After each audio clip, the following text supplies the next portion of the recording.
Chief adviser নিজে shocked হয়েছেন, উনি শোকাহত, উনি শোক বার্তা জানিয়েছেন। উনি আমাদের যে অ্যাডভাইজার ফরিদ আক্তার ওনার হয়ে ইয়েতে গিয়েছেন, সিএমএইচে গিয়েছেন এবং প্রতিদিন উনি মনিটর করছিলেন তার স্বাস্থ্য সম্পর্কে। এই যে কয়দিন যিনি সিএমএইচে ছিলেন এবং সিএমএইচে ডাক্তাররা প্রাণান্তকর চেষ্টা করেছেন। তারপর দেখেন কি হৃদয় বিদারক একটা ঘটনা ঘটলো। তো আমরা যে কাজটা এই গভর্নমেন্ট করেছে সেটা হচ্ছে খুব দ্রুত যারা এই রেপে অভিযুক্ত তাদের সবাইকে আমরা অ্যারেস্ট করেছি, ইচ অ্যান্ড এভরিওয়ান খুব দ্রুত অ্যারেস্ট করেছি এবং আমরা সবাইকে বলেছি যে এদের খুব দ্রুত বিচার হবে। এবং আজকে চিফ অ্যাডভাইজার নিজে বলেছেন যে এদের খুব দ্রুত বিচার করতে হবে। আর আপনি জানেন যে যেই একটা আমাদের যারা নারীরা যারা অ্যাক্টিভিজম করছেন তারা কিন্তু জানিয়েছেন যে তারা চান যে বাংলাদেশে একটাও এইরকম ঘটনা না ঘটুক এবং আমরাও চাই বাংলাদেশে যেন একটাও রেপের ইনসিডেন্ট না হয়, একটাও যেন যৌন নির্যাতনের ঘটনা না ঘটে। তো সেই জন্য আমরা খুব দ্রুত এই যে লিগাল যেগুলো লুপহোল আছে সেটাকে আমরা অ্যাড্রেস করার চেষ্টা করেছি এবং খুব দ্রুত যেন বিচারগুলো হয়। এটা একটা মেসেজ দেওয়া যাদেরকে যারা এই ধরনের অত্যাচার মানে যারা এটা চিন্তা ভাবনা করছেন যে না এই ধরনের কাজ করে পার পেয়ে যায় তাদের জন্য এটা ভয়ানক রকমের মেসেজ যে খুব দ্রুত আমরা 90 দিনের মধ্যে বিচার কাজ এটা শেষ হবে। এবং সেই অনুযায়ী প্রফেসর আসিফ নজরুল বলেছেন যে এটা একটা ড্রাফট ল অলরেডি হয়েছে, ড্রাফটেড হয়ে গেছে এবং আমরা খুব দ্রুত এটার কাজ করব।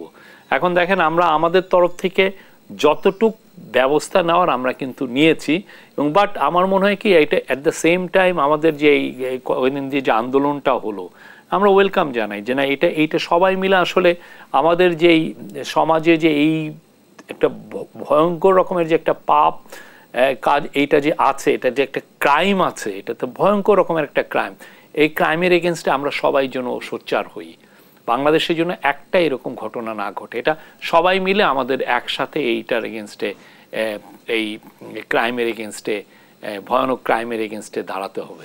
জনাব শফিকুল আলম, বিগত সময় আমরা দেখেছি যে কোনো একটা অপরাধ হয়ে গেলে আমরা সোচ্চার হই, আমরা প্রতিবাদ করি, আমরা সামাজিক যোগাযোগ মাধ্যমে প্রতিবাদ করে সয়লাভ করে ফেলি, আবার কিছুদিন পর আমরা ভুলেও যাই। না, আমরা যাতে ভুলে না যাই সেই জন্যই তো আমরা লটাকে আমরা রিফর্ম করছি খুব দ্রুত। দেখেন আসিফ নজরুল স্যার কিন্তু খুব দ্রুত মুভ নিয়েছেন এবং উনি অ্যাটর্নি জেনারেলকে ডেকেছেন, নারী শিশু নির্যাতন নিয়ে যারা এক্সপার্ট আছেন তাদের সাথে কথা বলেছেন, কোথায় কোথায় লিগাল লুপহোলগুলো আছে যেটাকে এক্সপ্লয়েট করার সুযোগ আছে যারা অফেন্ডার তাদের সবগুলোকে নিয়ে উনি খুব দ্রুত যাতে আমরা ভুলে না যাই সেই জন্য এই লটাকে আমরা আরও স্ট্রিনজেন্ট করছি এবং এর ফলে যেটা হবে যে খুব দ্রুত বিচারগুলো হবে।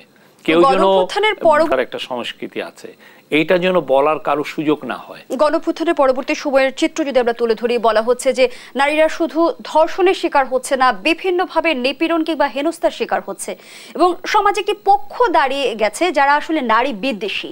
এর কারণ কি?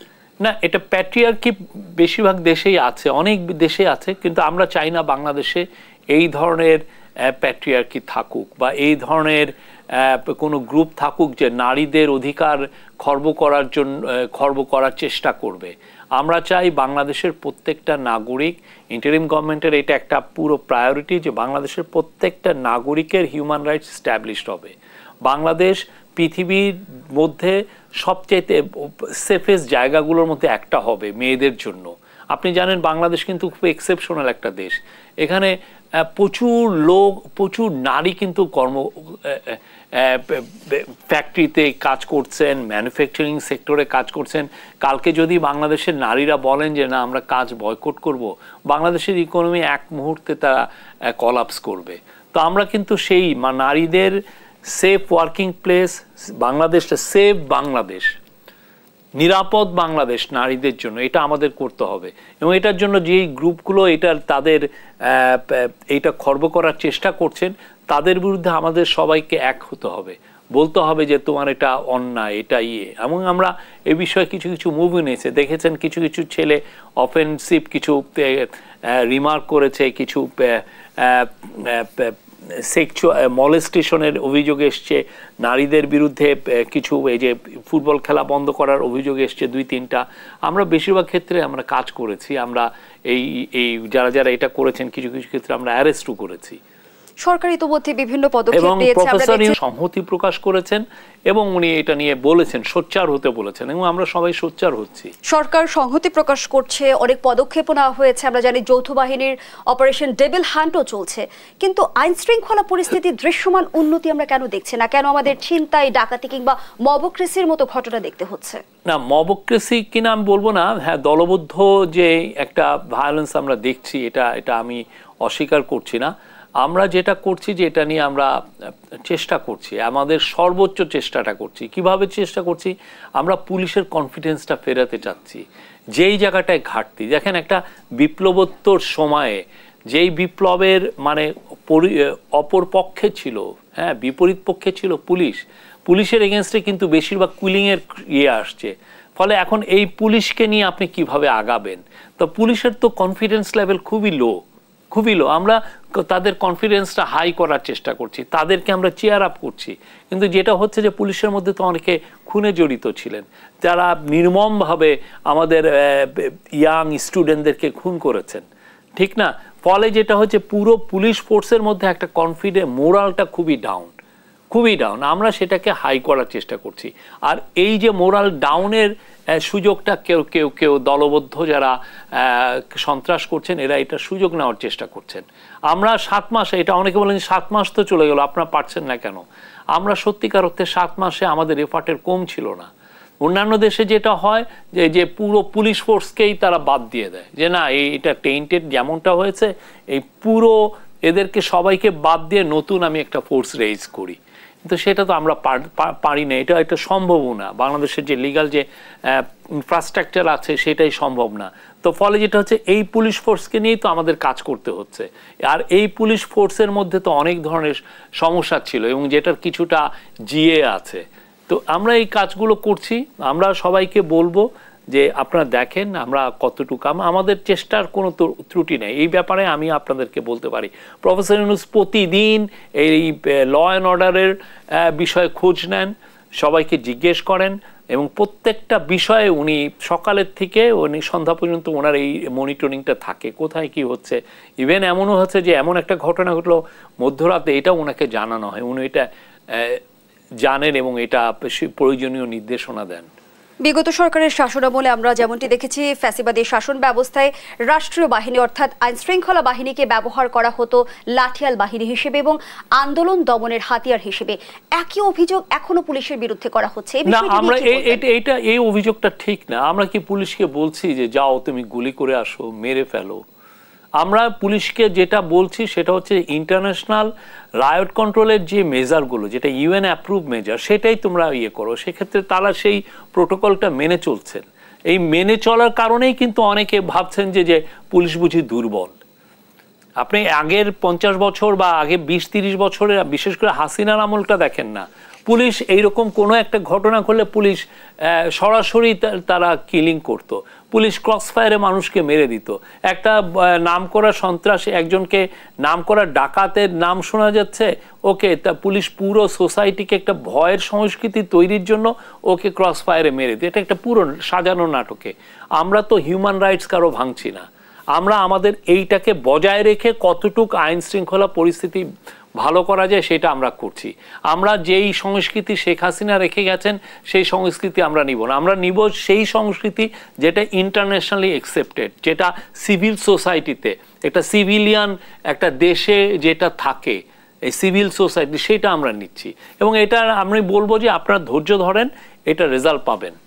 আইন শৃঙ্খলা পরিস্থিতির অবনতির মধ্যে আমরা দেখছি যে বিভিন্ন মহল থেকে স্বরাষ্ট্র উপদেষ্টার পদত্যাগের দাবি উঠেছে।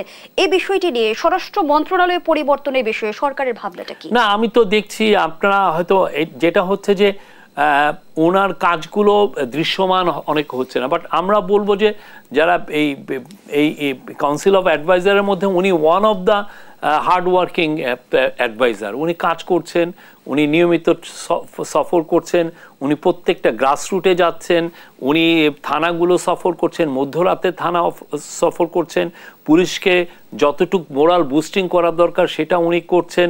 এবং আপনি জানেন এটা অনেক বড় একটা সমস্যা, মানে অনেকে ভাবছে যে এটা খুব ইজি একটা সমস্যা। ইজি তো সমস্যা না, এই পুলিশের মধ্যেই তো অনেকে খুনি ছিল, তাদেরকে আবার স্ক্রিনিং আউট করার একটা কাজ হচ্ছে।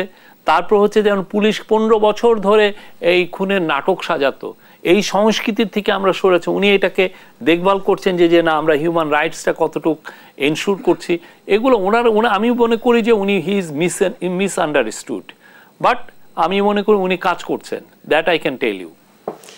উপদেষ্টা পরিষদের সক্ষমতা নিয়ে বিভিন্ন সময় আমরা বিভিন্ন প্রশ্ন শুনি, এর কারণ কি? না, উপদেষ্টা পরিষদে যদি সক্ষমতা নিয়ে হতো তাহলে তারা তো অনেকগুলো অ্যাচিভ করছেন। আপনি দেখেন রোজার মধ্যে আপনি যদি ফেসবুক খুলেন দেখবেন যে সবাই এক বাক্যে স্বীকার করছে এই রোজায় দাম কমেছে। ওরা বলেছে গত 10-15 রোজার মধ্যে আপনি এত দাম, মানে এই দাম এরকম স্ট্যাবল ছিল না, বা অনেক ক্ষেত্রে কমেছে, এটা ছিল না। এটা তো ওনাদের কালেকটিভ এফার্টের কাজ, ঠিক না? সবাই কাজ করেছেন। এটা কমার্স অ্যাডভাইজার কাজ করেছেন, মৎস্য প্রাণী সম্পদ যিনি কাজ করছেন উনি কাজ করেছেন, তারপরে ফিনান্স অ্যাডভাইজার কাজ করেছেন, সেন্ট্রাল ব্যাংক কাজ করেছেন, সবাই মিলে এনার্জি অ্যাডভাইজার কাজ করেছেন যাতে আমাদের পাওয়ার সাপ্লাইগুলো ঠিক থাকে। সবগুলো কাজ কিন্তু একসাথে হয়েছে এবং আমি মনে করি যে ইটস এ কালেকটিভ, যে ওনারা যে কাজগুলো করছেন সেটার ফসল হচ্ছে আপনি এই রোজায় আমরা দাম কম দেখছি। প্লাস আপনি দেখেন আমাদের ইকোনমি ঘুরে দাঁড়িয়েছে, এটা তো ওনাদের কালেকটিভ ওয়ার্কের ফসল। ওনারা কাজ করছেন ইকোনমিকে কিভাবে বুস্ট আপ করা যায়। আপনি দেখেন 7 মাসে এক্সপোর্টের গ্রোথ প্রায় 12%, বাংলাদেশে এক্সপোর্ট ঘুরে দাঁড়িয়েছে। আপনি সেন্ট্রাল ব্যাংকের রিজার্ভের অবস্থা দেখেন, আমরা স্টেবল রাখতে পেরেছি। এত একটা ভঙ্গুর ইকোনমি আমাদেরকে দিয়ে গিয়েছে। আমাদের তারা বড় বড় কোম্পানি আদানির টাকা দেয়নি, কাতার গ্যাসের টাকা দেয়নি, শেভরনের টাকা দেয়নি, না দিয়ে পুরো দায়টা আমাদের উপর চাপিয়ে দিয়ে চুরিচামারি করে চলে গেছেন। তা আমরা তো এগুলো দায়ও পরিশোধ করছি, আবার অ্যাট দ্য সেম টাইম ইকোনমিকে আমরা ঠিক রাখছি।